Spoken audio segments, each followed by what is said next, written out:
Larry versus the evil knife guy, Feet Mr. Teeth, and the meatworm.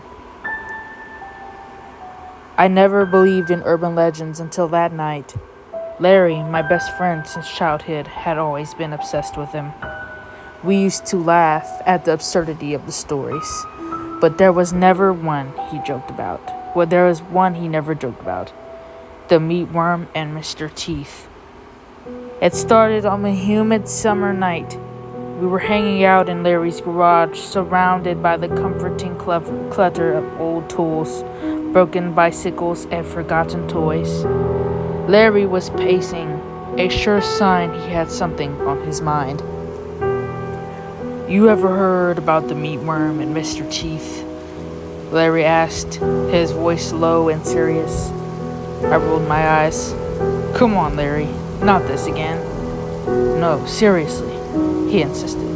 "It's real, and I've got proof." Curiosity piqued. I sat up. Larry was never this intense unless he truly believed something. He pulled out an old, tattered notebook from a dusty shelf. The pages were yellowed, and the cover was barely holding on. Scrawled across the front in faded ink were the words, "The Meatworm and Mr. Teeth, a true account." "This belonged to my uncle," Larry explained. "He disappeared 20 years ago, but this notebook was found in his apartment. He was convinced that something called the evil knife guy was after him." I chuckled nervously. "The evil knife guy? Really?" Larry's eyes darkened. "Read it." Reluctantly, I took the notebook and started reading. It was a disturbing account of strange occurrences. Sightings of a massive worm-like creature made of rotting meat. A man with unnaturally sharp teeth who followed people home, and a shadowy figure wielding a knife that seemed to appear out of nowhere. "Okay, so your uncle had a vivid imagination," I said, trying to brush off the unease creeping up my spine. But Larry was adamant. "Let's go to the old abandoned meat packing plant. That's where my uncle said he claimed he saw them." Every instinct screamed at me to refuse, but Larry's determination was infectious. An hour later, armed with flashlights and a baseball bat just in case, we found ourselves standing outside the crumbling remains of the plant. The air was thick with the smell of decay, and every sound seemed amplified in the oppressive silence.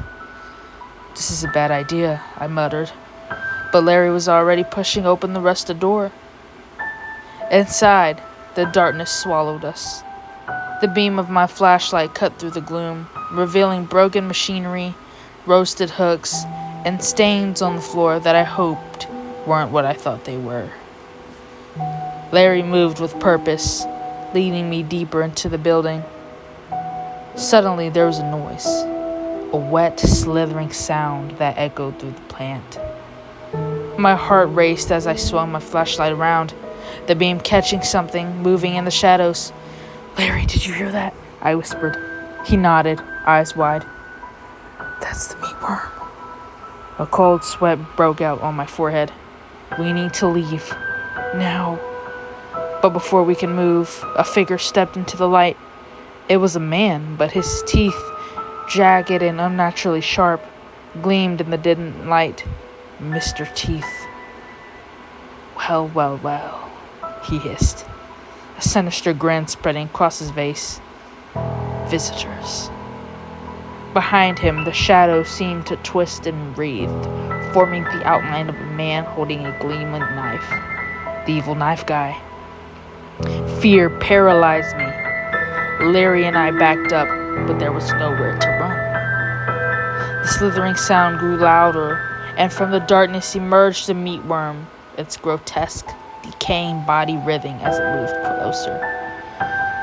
"We need to get out of here," Larry said, his voice trembling. But Mr. Teeth and the evil knife guy were closing in. Desperation fueled my movements. I swung the baseball bat, but it passed through them as if they were made of smoke. "Run!" I yelled, grabbing Larry's arm and pulling him towards the exit. We sprinted through the plant, the sounds of our pursuers echoing behind us. The meatworm's stench filled the air, making it hard to breathe. We burst through the door and didn't stop running until we were back in Larry's garage, panting and wide-eyed. "We need to destroy that notebook," Larry gasped. "It's the only way to stop them." Without hesitation, I grabbed the notebook and threw it into the fire pit we used for summer bonfires. The pages caught quickly, curling and blackening as the flames consumed them. As the last of the notebook turned to ash, the oppressive feeling lifted. We looked at each other, knowing that while the legends might never truly die, we had survived that night. From that day on, we never spoke of the meatworm, Mr. Teeth, or the evil night guy ever again.